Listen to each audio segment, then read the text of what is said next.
আনন্দের পাশাপাশি মানুষের যে ক্রয় ক্ষমতা, সেই ক্রয় ক্ষমতা কিন্তু অনেক কমে গেছে, এটা সত্য কথা। মানুষের কর্মসংস্থান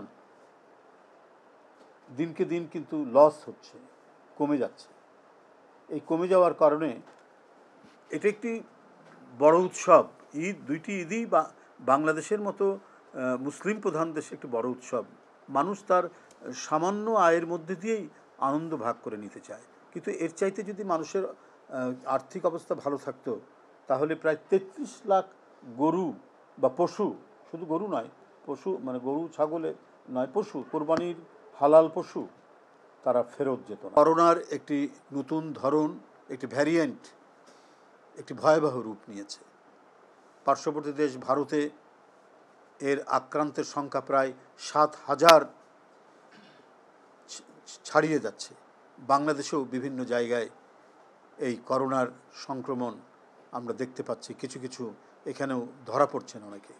এটার তীব্রতা এবং এর যে মারাত্মক রূপ, এটা আগের যে সমস্ত করোনা ছিল তার চাইতেও ভয়াবহ। এই ক্ষেত্রে সরকার এবং স্বাস্থ্য মন্ত্রণালয় খুব দ্রুত গতিতে করোনা মোকাবেলার জন্য যা যা করণীয় দরকার এখন থেকেই প্রস্তুতি গ্রহণ করতে হবে। আমরা এখন পর্যন্ত স্বাস্থ্য মন্ত্রণালয় বা সরকারের দিক থেকে জনগণকে সচেতন করা এবং এই ক্ষেত্রে প্রয়োজনীয় যে সুরক্ষামূলক যে ব্যবস্থার কিন্তু কোনো কথা শুনিনি। মানুষের নিরাপত্তা যদি কোনো না কোনো দিক থেকে, যে কোনো দিক থেকে নিরাপত্তা সুরক্ষা করার দায়িত্ব হচ্ছে সরকারের। সে প্রাকৃতিক মহাবিপর্যয় হোক, সে অন্যান্য রাজনৈতিক কারণ বা প্রাকৃতিক কারণ, যেই কারণেই হোক না কেন, সেটা জনগণকে সুরক্ষা দেওয়ার একমাত্র দায়িত্ব সরকারের। সেই দায়িত্বটা সরকারকেই পালন করতে হবে। আমরা খুব ভালো একটা লক্ষণ ফুটে উঠছে বলে মনে হচ্ছে না। নতুন ধরনের যে ভ্যারিয়েন্টের আগ্রাসন শুরু হয়েছে সেইখান থেকে এ ব্যাপারে দ্রুত ব্যবস্থা গ্রহণ করা, পাশাপাশি ডেঙ্গুও মারাত্মক রূপ নিয়েছে। প্রায় 60% মানুষ তাদের মধ্যে এর সংক্রমণ বেড়েছে এবং বরিশাল বিভাগ অত্যন্ত তীব্র মাত্রায় ডেঙ্গু ছড়িয়ে পড়েছে। গতকাল আমি শুধু বরগুনাতেই বলেছিলাম 1400 মানুষ আক্রান্ত হয়েছে, আজকে সেটা 1800-তে উপনীত হয়েছে। এটা আপনাদের গণমাধ্যমের রিপোর্ট থেকে আমি এটা বলছি। এগুলো কিন্তু অত্যন্ত ভয়ঙ্কর ব্যাপার। রাজনৈতিক অন্যান্য বিষয়ের চাইতে জনস্বাস্থ্য যদি আজকে হুমকির মুখে পড়ে, তাহলে কিসের দেশ আর কিসের ভূখণ্ড আর কিসের রাজনীতি?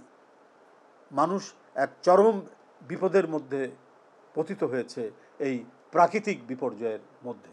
এই ক্ষেত্রে প্রতি বছর আমাদের হয়, করোনার ওষুধ যেমন লুটপাট করেছে শেখ হাসিনার আত্মীয় স্বজনরা যারা মেয়র ছিল, এখন তো সেই পরিস্থিতি নেই। এখন যেন করোনার সরঞ্জাম এবং করোনায় যারা আক্রান্ত হচ্ছে এবং ডেঙ্গুতে যারা আক্রান্ত হচ্ছে, সে সমস্ত মেডিকেল ফ্যাসিলিটি, হাসপাতাল এবং ক্লিনিক, দ্রুত করোনা রোগীদেরকে ভর্তির যে ব্যবস্থা, আমরা বলছি জেলা শহরের হাসপাতালগুলোতে প্রয়োজনীয় সাপোর্ট দিতে পারছে না। অনেক করোনা রোগীকে, বরিশালের কথাই বলি, আপনি বরগুনা, পটুয়াখালী, এইখান থেকে বরিশাল মেডিকেল কলেজ হাসপাতালে নিয়ে আসতে হচ্ছে। কিন্তু পটুয়াখালী, বরগুনা, এটাও তো জেলা শহর, সেখানে কেন সরকারের প্রয়োজনীয় ব্যবস্থা থাকবে না ডেঙ্গু মোকাবেলার জন্য? সেখানে কেন প্রয়োজনীয় অক্সিজেন থাকবে না এবং অন্যান্য সরঞ্জাম থাকবে না করোনা মোকাবেলার জন্য? করোনার যে ভয়াবহতা ইতিমধ্যে ঘটে গেছে 2-3 বছর আগে, এত মানুষ মারা গেছে, তারপরে আর তো সরকারের বসে থাকা উচিত ছিল না। করোনা যে কোনো ভ্যারিয়েন্টই আসুক না কেন, করোনা মোকাবেলার জন্য একবার তৃণমূল পর্যায়ে আমাদের পর্যাপ্ত যে অক্সিজেন থেকে শুরু করে যে সমস্ত সরঞ্জাম আমাদের প্রয়োজন হয়, সেগুলোর তো প্রস্তুতি থাকা দরকার ছিল। আশা করি সরকার সেই প্রস্তুতি নিয়ে এটি মোকাবেলা করবেন।